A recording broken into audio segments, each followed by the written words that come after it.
nom du Père et du Fils et du Saint-Esprit. Amen. Évangile de Jésus-Christ selon saint Matthieu.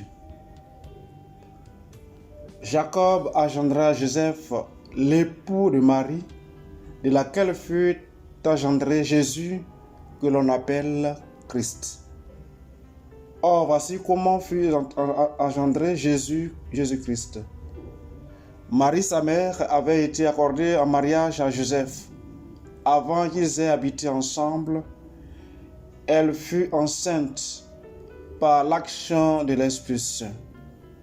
Joseph, son époux, qui était un homme juste, ne voulait pas la dénoncer publiquement, décida de la renvoyer en secret.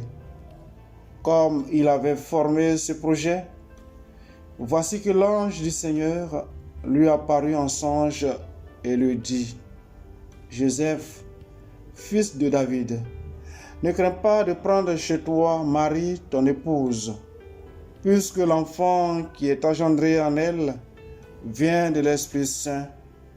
Elle enfantera un fils et tu lui donneras le nom de Jésus, c'est-à-dire le Seigneur sauve. Car c'est lui qui sauvera son peuple de ses péchés. Quand Joseph se réveilla, il fit ce que l'ange du Seigneur lui avait prescrit. Acclamons la parole de Dieu.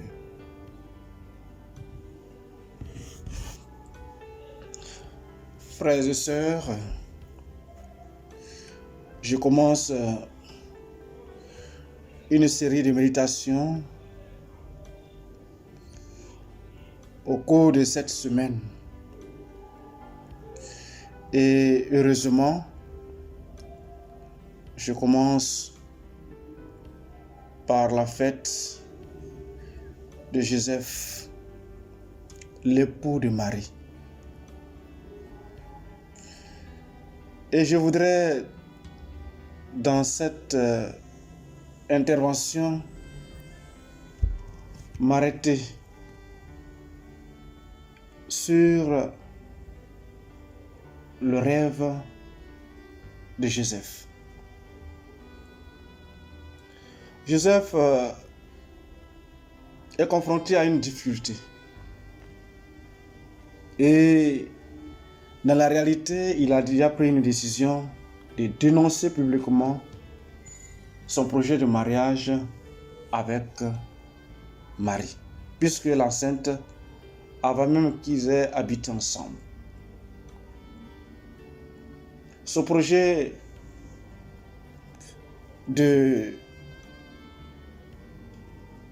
d'abandonner donc Marie, puisqu'elle ne remplissait plus les conditions des mariages selon la tradition juive. Donc ce projet donc va aller jusqu'à être porté dans le rêve. Je voudrais surtout insister sur l'interprétation du rêve, puisque Joseph, c'est ce qui a pu dénuer, si on peut parler ainsi, ou bien trouver une solution au dilemme de Joseph. Le rêve, qu'est-ce que c'est? Je n'aurai pas une interprétation scientifique, mais je peux dire simplement que le rêve, ici, est le fruit d'un jeu de cache-à-cache avec entre surtout l'inconscient et le conscient. Le conscient, donc le moi, réprime ce qui ne relève pas, son palais ainsi, de la morale sociale, et l'inconscient, donc pendant l'éveil, accueille tout cela.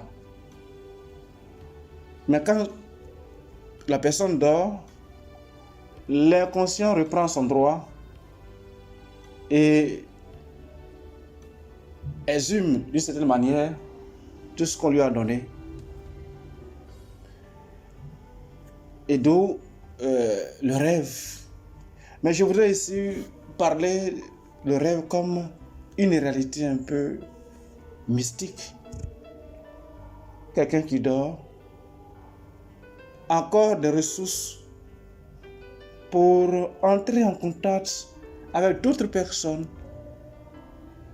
et être des messages qui lui sont donnés à travers le rêve.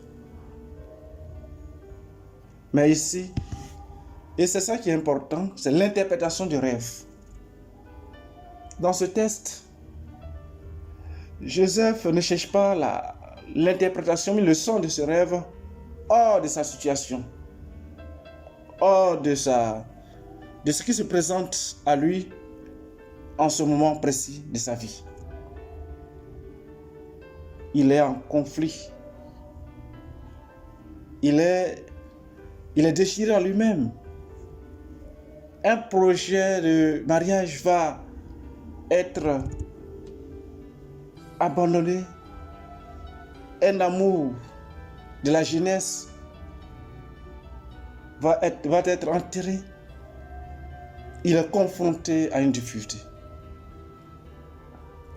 Alors le rêve ici, dans son interprétation, on peut dire que Joseph conçoit le rêve, ou bien la tradition biblique conçoit le rêve comme une réalité où le rêve révèle le rêveur. Je le répète, le rêve révèle le rêveur. Et dans le cas, c'est bien ce qui se passe. Puisque quand Joseph se réveille,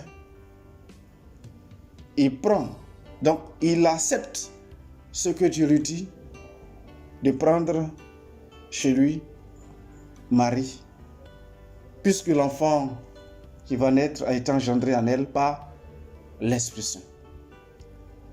Alors il y a deux choses qu'on doit retenir ici. Pour le moment, je suis parlé ainsi. Il y a le fait que le rêve constitue une source, il peut être un chemin d'une vie spirituelle. Le rêve peut être un Dieu théologique. Je m'explique. Du fait que Joseph fait coïncider sa décision de prendre Marie chez lui comme une volonté de Dieu, que Dieu lui a parlé. Donc il met en application ce que Dieu lui a dit. Alors, ça veut dire que dans le rêve, on peut recevoir un message de Dieu. Donc le rêve comme un chemin de communion, d'union à Dieu. Un chemin de conversion. Et nous sommes dans le temps de carême. C'est vraiment, le rêve peut être un chemin de conversion. Un chemin d'union à Dieu. Un chemin où il y a une réalité qui peut nous aider à progresser dans la vie spirituelle. Et Joseph, dans ce cas, nous apprend beaucoup de choses. Deuxième chose, généralement, quand nous avons un rêve, ce que nous voyons, les personnes mises dans l'animal, le visage, et surtout dans la tradition africaine, on les attribue aux autres comme des menaces, comme des gens qui nous menacent, donc des sorciers. Joseph, au contraire, ramène le rêve à lui-même, à sa situation. C'est lui qui se retrouve dans le rêve. C'est sa vie. Cela veut dire que dans le rêve, c'est toujours moi. Je dis pas toujours, mais ce qui est vrai, c'est que dans le rêve, c'est moi. Le rêve me concerne d'abord. C'est ma vie. Donc, le rêve, dans un premier temps, me permet de me mettre en communion, en union avec Dieu. En union avec Dieu, en prenant le message du rêve comme un message de Dieu qui m'invite à la conversion. Deuxième chose, le rêve aussi est un chemin de communion avec mon frère. Puisque Joseph, en prenant Marie chez lui, il réalise ce qu'on appelle l'amour pour le prochain. Parce que la décision amenait Marie à être lapidée selon la loi de Moïse. Mais le rêve donc vient ici, il veut dire donner toute la plénitude à la loi de l'amour. Tu aimeras Dieu et tu aimeras ton prochain. Voilà le sens de ce rêve. Le rêve met en communion. Donc Joseph réalise, mais obéit à la parole de Dieu, à la volonté de Dieu. Mais il sauve en même temps, par ce rêve, en prenant Marie chez lui, il sauve en même temps Marie. Donc un acte d'amour. Amour envers Dieu, amour envers Marie, donc amour envers le prochain. C'est pour nous dire que c'est effectivement cela, le cheminement dans la vie spirituelle. Comment le rêve peut être un moyen de cheminement, de sanctification. Un moyen de sanctification. Où doivent, je veux dire, avoir la priorité, l'amour de Dieu et l'amour du prochain. Comment j'interprète mon rêve? Parce que nous rêvons chaque jour. Quel sens je donne à mon rêve? Je crois que ce temps de carême, mais c'est toute cette semaine, pourrait être une autre, pour nous tous, une autre manière d'interpréter notre rêve. Quand je rêve, ce n'est pas d'abord l'autre qui me perturbe, qui me menace.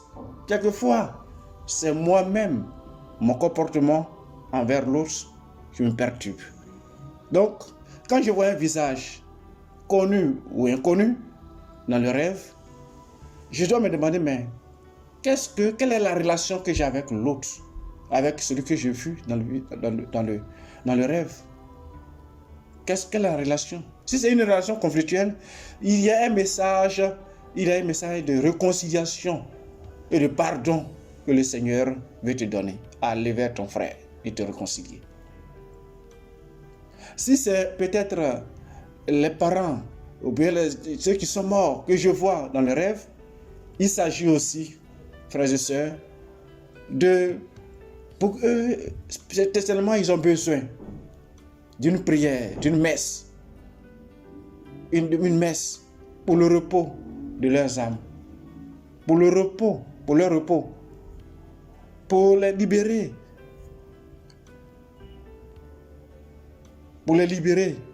Alors il s'agit donc ici de demander une messe. C'est une charité envers eux, envers ces âmes qui s'ouvrent au purgatoire. En cette fête donc de Joseph, l'époux de Marie, et avec son rêve qui nous est proposé ici dans l'Évangile, son interprétation du rêve, c'est pour nous, en cette 4e semaine du temps de carême, il s'agit pour nous d'emprunter le chemin d'une vraie interprétation des rêves. Que mon rêve m'aide à être saint. Que mon rêve m'aide à me convertir.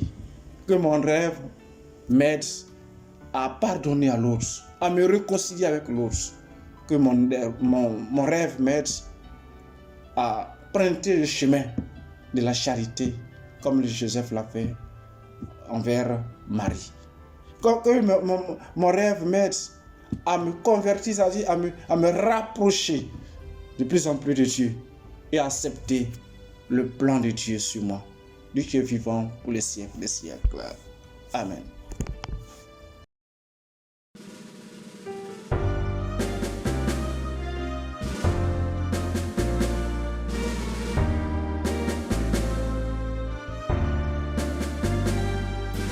Allez partout.